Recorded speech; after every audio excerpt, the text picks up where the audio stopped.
எங்கள் வாழ்வும் எங்கள் வளமும் மங்காத தமிழென்று சங்கே முழங்கு. தாய் தமிழ் உறவுகள் அனைவருக்கும் வணக்கம். இன்று நமது வகுப்புல நம்ம பார்க்க இருக்கிறது உருவகத் தொடர். முன் வகுப்புல நம்ம என்ன பார்த்தோம்னா, ஓமை தொடர் பார்த்தோம். இதுல உருவகத் தொடர் பார்க்கிறோம். ஓமைனா என்ன சொன்னேன்? ஓமைனா அதுபோல இது, அதுபோல இது அப்படின்னா ஓமை. ஒண்ணு போல இன்னொன்னு இருக்கு அப்படின்னு சொன்னா அது ஓமை. அதுபோல இது என்றால் ஓமை. ஆனா இங்க உருவகம் என்றால் அதுதான் இது. இதான் உருவகம். அதுபோல இது இருக்கு அப்படின்னா ஓமை. அப்படிலாம் இல்லப்பா. அதான்டா இது அப்படின்னு சொன்னா உருவகம். இது இதுக்கு கண்டுபிடிக்கிறதுக்கு நான் ஏற்கனவே சொன்னேன். ஒரு சொல் இருக்கு. இப்ப மலர்க்கை இப்படி ஒரு சொல்ல எடுத்துக்கிறோம். இது ஓமையா, உருவகமா அப்படின்னு கண்டுபிடிக்கணும்னா, இந்த முதல் சொல் எப்படி இருக்கணும்னு சொன்னேன். இது உயர்வானதா இருக்கணும், பொதுவானதா இருக்கணும், சிறப்பானதா இருக்கணும். அடுத்து என்ன இருக்குது? மனிதனுக்கு நேரடியாக சம்பந்தம் இல்லாததா இருக்கணும். மனுஷனுக்கு நேரடியா சம்பந்தம் இல்லாத இருக்கணும். நேரடியாக என்ன பண்ணக்கூடாது? மனிதனுக்கு நேரடியாக சம்பந்தம் இல்லாத ஒன்றாக இருக்கணும். ஆனா, இந்த 2வதா ஒரு சொல் இருக்கு பார்த்தீங்களா? கை. இது என்னவா இருக்கணும்? மனிதனுடைய உறுப்பா இருக்கணும். மனிதனுக்கு நேரடியாக மனிதனுக்கு நேரடியாக சம்பந்தமான பொருளா இருக்கணும். இங்க பாரு, இப்ப இதுல மலர்க்கைங்கிறதுல, மலர்ங்கிறது மனிதனுக்கு சம்பந்தம் இல்லாதது. நேரடியாக சம்பந்தம் இல்லாதது. ஆனால் கை நேரடியாக சம்பந்தமானது. பாரு, கை என்ன பண்ணுது? நேரடியாக சம்பந்தமானது. இது போன்று இருப்பதுதான் என்னது? உவமை. அதாவது இந்த இந்த மலர்ங்கிறது தான் மலர் என்பது இதுக்கு பேரு உவமை. இந்த கை இருக்கு பார்த்தீங்களா? இதுக்கு பேரு உவமேயம் இல்லன்னா உவமானம்பாங்க. உவமேயம். அதாவது இந்த உவமையை உவமித்து கூறுவதால் உவமேயம். இது நடுவுல போல இல்லன்னா போன்ற, போன்ற உவம உருவு மறைந்து வந்தால், அதுக்கு பேரு தான் என்னது? உவமைன்னு சொன்னேன்.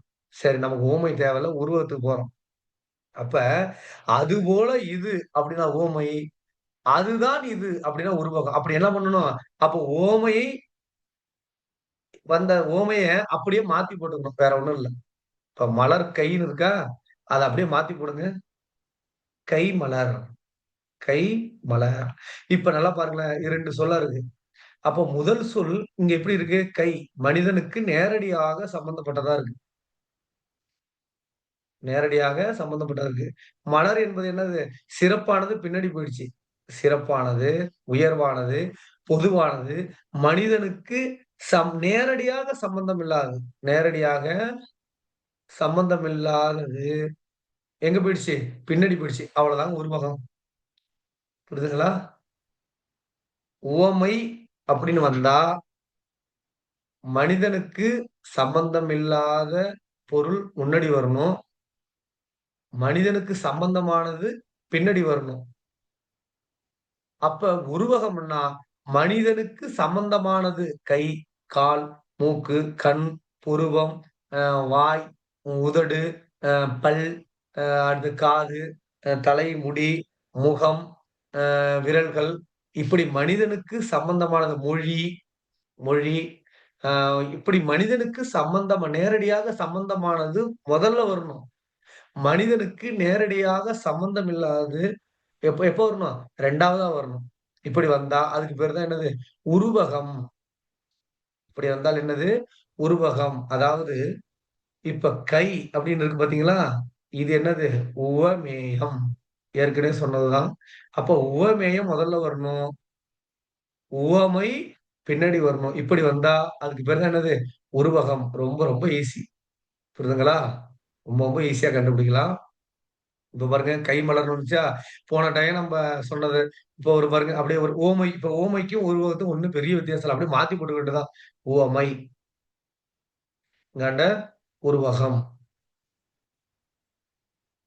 நான் சொன்ன அந்த அந்த எடுத்துக்காட்டு எளிய எடுத்துக்காட்ட நீங்க அப்ளை பண்ணி பார்த்தீங்கன்னாவே எளிமையா கண்டுபிடிச்சிடலாம். 99% ஈஸி ரொம்ப ஈஸி. உவமை உருவகம் கண்டுபிடிக்கிறது. புரியுதுங்களா? இப்ப பாருங்க. மலர் கை, மலர் போன்ற கை. உருவகம்ன்னா என்ன வரணும்? கை மலர் மாத்திக்கணும். அடுத்தது பாருங்க. கயற்கண், கயர் கண். அப்ப கண் எப்படி இருக்கு? கயல், மீன் போல இருக்கு. அப்ப மாத்தி போட்டுக்க வேண்டியதுதான். கண் கயல். அடுத்தது தேன்மொழி. அவ பேசுனா அப்படியே தேன் போல இருக்கும்டா மொழி. அப்ப இங்க எப்படி மாத்தணும்? மொழி தேன்.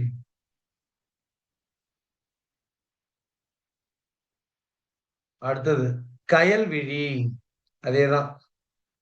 அவளுடைய விழிகள் எப்படி இருக்கு? கயல் போல இருக்கு. கயல் போன்ற விழிகள். இங்க விழி கயல். விழிதான் கயல். அடுத்தது தேன் தமிழ். நெறைய சொல்லலாங்க. தேன் தமிழ், தமிழ் தேன். அடுத்தது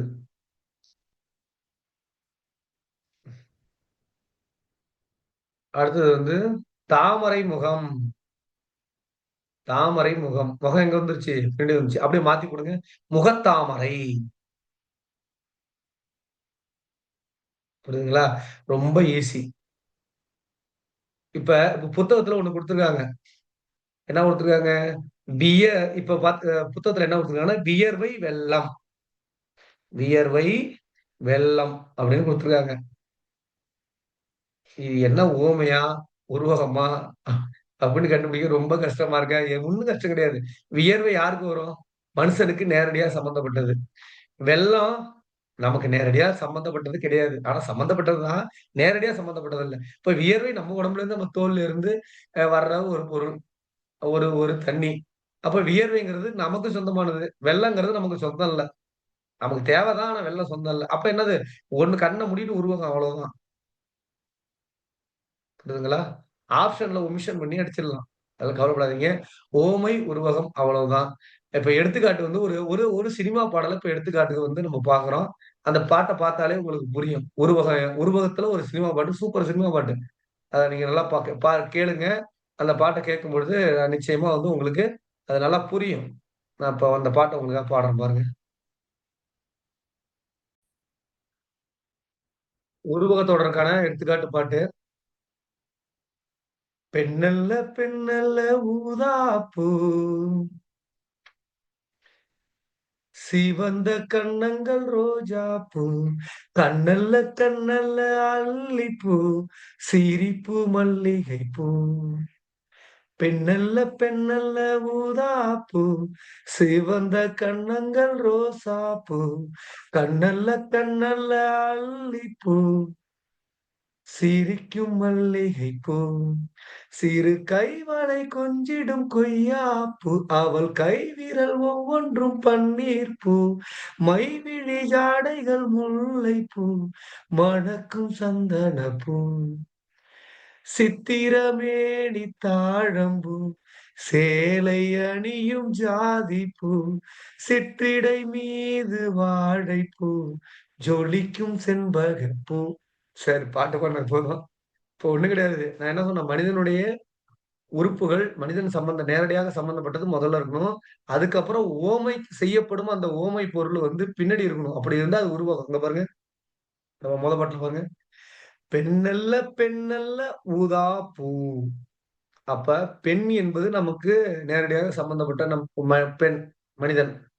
அதுக்கு அதுக்கு உவமை எங்க வந்திருக்கு? பின்னாடி வந்திருக்கு பார்த்தீங்களா? ஊதா பூ. அப்ப பெண் ஊதா பூ. அப்ப பெண்ணாகிய ஊதா பூ. சிவந்த கன்னங்கள் ரோசா பூ. அப்ப கன்னங்கள்ன்றது மனிதனுக்கு நேரடியாக சம்பந்தப்படுறது. மனிதனுடைய உறுப்பு. கன்னங்கள். அது எப்படி இருக்கு? ரோசா பூ. அடுத்தது கண்ணல்ல கண்ணல்ல அல்லிப்பூ.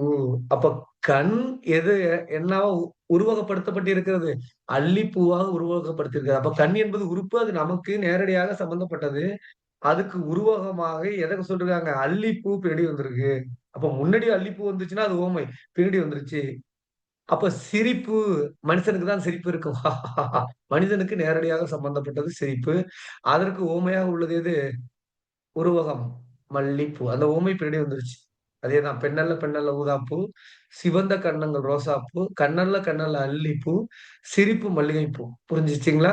அப்ப மனிதனுடைய உறுப்பு முதல்ல வந்து பின்னாடி உவமை செய்யப்படும் அந்த அந்த வார்த்தை வந்து பின்னாடி வந்துச்சுன்னா, அதுக்கு பேரு தான் உருவகம். ரொம்ப ஈஸிங்க.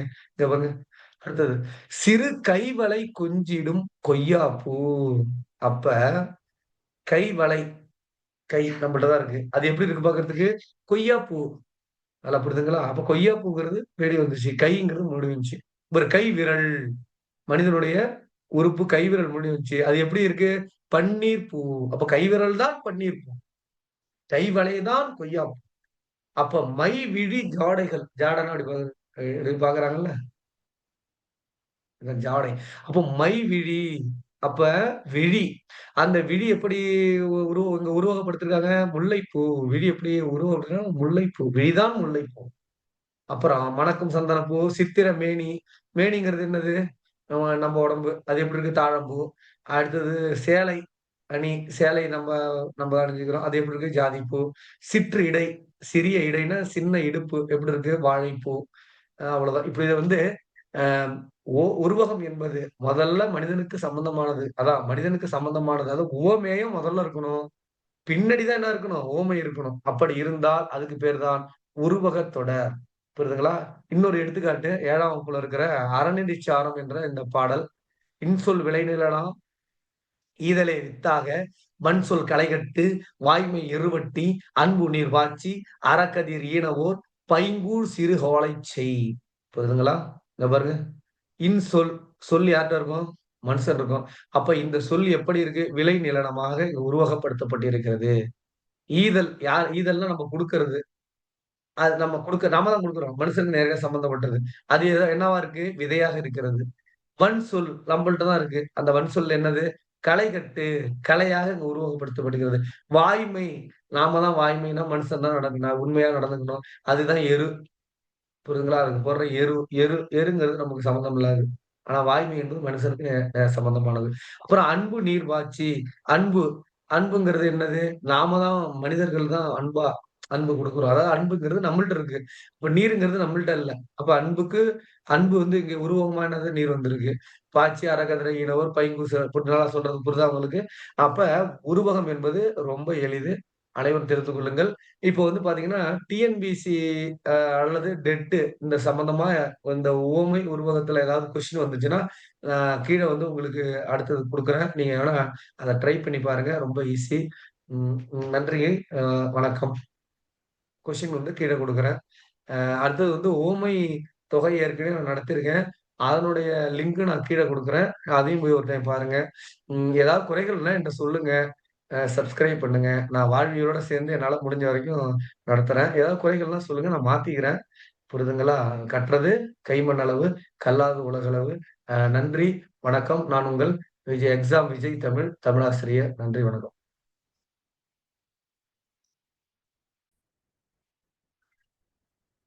ஆ இதற்கு முன்பு கேட்ட வினாக்கள்ல ஒரு 5 வினாக்கள் வந்து கீழே கொடுக்கப்பட்டிருக்கிறது. அத இப்ப பார்க்கிறோம். வினாவ பாருங்க. இரும்பு மனம், இரும்பு மனம். ஒரு சிவப்பு பேனா வச்சுக்கணும்.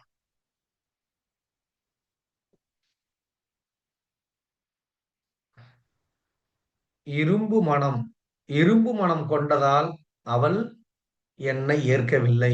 கண்டுபிடிங்க பாக்கலாம். இரும்பு மனம் கொண்டதால் அவள் என்னை ஏற்கவில்லை.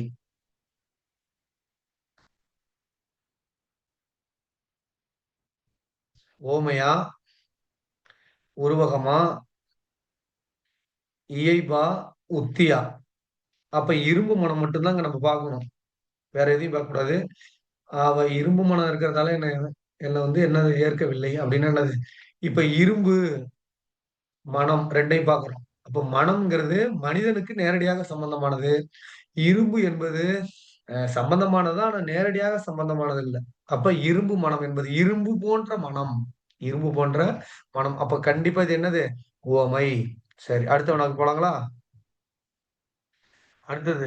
அவள் கண்கள் மீன்கள். அவள் கண்கள் மீன்கள். அப்ப கண்கள், மீன்கள், கண் என்பது மனிதனுக்கு நேரடியாக சம்பந்தப்பட்டது முன்னாடி வந்துருச்சு. மீன்கள் அவ்வளவா சம்பந்தம் கிடையாது. அது பின்னாடி வந்துருச்சு. அப்ப இது என்ன வரும் கண்டிப்பாக? உருவகம். சரி, அடுத்தது கேள்விக்கு போலாங்களா? மலர்முகம் கொண்டு என்னை பார்த்தால், மலர்முகம் கொண்டு என்னை பார்த்தால், அப்போ மலர் முகம் மனிதனுக்கு சம்பந்தமானது பின்னாடி வந்துருச்சு. முன்னாடி நேரடியாக சம்பந்தம் இல்லாத மலர் முன்னாடி வந்துருச்சு. அப்ப கண்டிப்பா என்னது? ஓமை. மலர் போன்ற முகம். சரி, அடுத்த கேள்வி போலாங்களா? கடைக்கண் புயல் என்னை தாக்கியது. புரியுதுங்களா? கடைக்கல்னா ஓரப்பார்வை பாக்குறது. அப்படி பாக்குறது. அப்ப கடைக்கண் புயல், கடைக்கண்ணா இந்தா இப்படி பாக்குறது. அப்படி. அப்ப கடைக்கண் புயல் என்னை தாக்கியது. அப்ப கண்ணு முன்னாடி வந்துருச்சு.